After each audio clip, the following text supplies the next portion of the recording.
Well, eventually the Germans got me into an emergency hospital. They set my leg. I had another experience when a German officer was trying to interrogate me while I was on the operating table.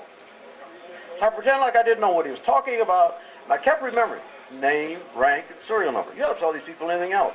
But he was insisting that I give him information. Where were you coming from? What were you doing over here? The only thing I could think of was, I was lost. And he said, lost? In German, I didn't know what he was saying. But I kept saying, I was lost. Of course, I was 600 or some odd miles from home. But nevertheless, the Germans kept me overnight in this little emergency hospital. In the next couple of days, they put me in a general hospital. I got to say a couple of things. One was, in about 2 days, I was visited by an International Red Cross representative. The conversation I had with this International Red Cross representative was, once I give you a prisoner of war number, you're just as safe as you are at home. And I'm saying to myself, I'm in the hands of the enemy, how could I be safe? And they said, well, the German people honor the Geneva Conventions, particularly the prisoner of war protocols. You are just as safe as if you were at home. I had to take that with a grain of salt.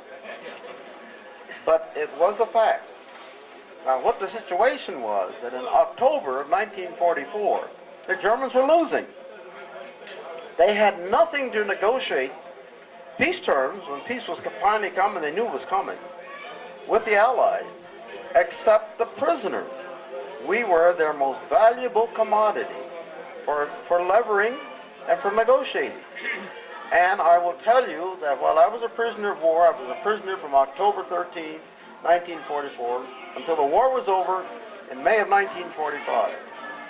I was treated, of course I had some apprehension about being a black American, how I was going to be treated in Germany. Whether they were going to cut my head off, cut my ears off, or do something horrible. It was just the opposite. They treated me as decently as I was being treated, or knew I was being treated at home. Now, a couple of things happened. I didn't get better, I got worse. I got dysentery. I couldn't take the food. Incidentally, the daily diet as a prisoner in Germany, because they didn't have the food to even spare for their own people, was grass soup. I said grass soup. Grass soup is warm water and grass. And believe me, you can get hungry enough, even that tastes good.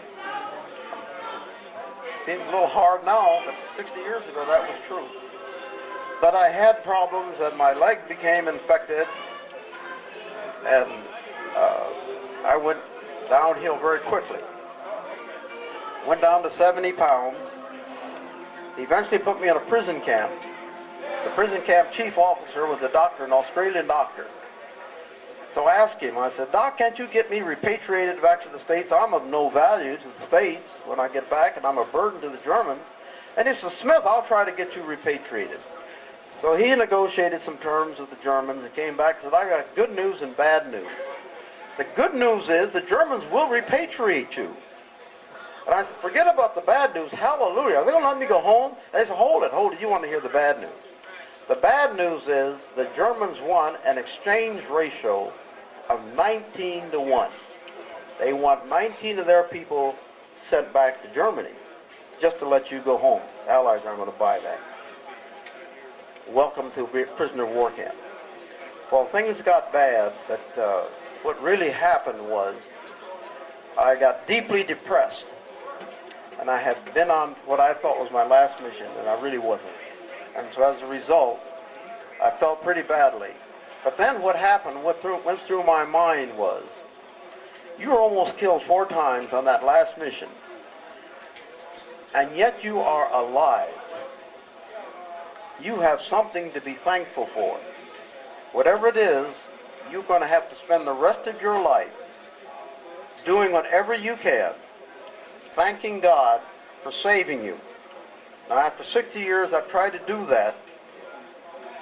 Not quite sure I paid off for what happened on Friday the 13th of October, 1944. But I'm here.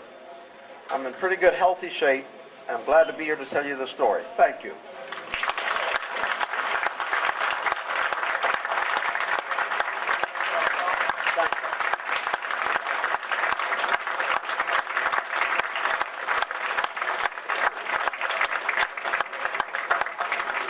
was just told that if this story was so incredible, you want to ask some questions and see if you can puncture the holes in it.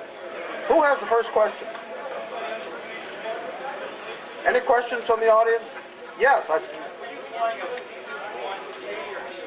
I was flying a P-51B. That's the same as a C, just assembled in a different place in the United States. Next question. That was quick. Yes. I have a question on the mission. I wonder if you could comment on the influence of General Davis on the Tuskegee Airmen. I have two answers. One is short, one word. Then I have a longer one, may take 2.5 hours. The first short one is tremendous influence. He was the difference between what we did in becoming legend then and now, and being able to escort heavy bombers 200 times throughout all of Europe without the loss of a single bomber to enemy aircraft. 200 times. That's incredible. Now, I'll just simply say that there were other factors associated with it, but if you manage to go to the Tuskegee Airmen booth, we have brochures that tell the story of why the Tuskegee Airmen were able to do something that no other escort group was able to do throughout the war, and that is to escort their bombers every time without losing any. And a quick, simple answer was because of leadership of Davis, because of the dedication and the determination and the attitude of each of us to show that we could be good fighter pilots and do a job that we were expected to do. The third reason was we had the most superior airplane in the sky at that time, the P-51 Mustang, and the fourth reason was we had 4 squadrons instead of the normal 3. The Germans simply couldn't penetrate the defenses we put around the bombers to take down any of them. That was the reason. Any other questions? Thank you very much.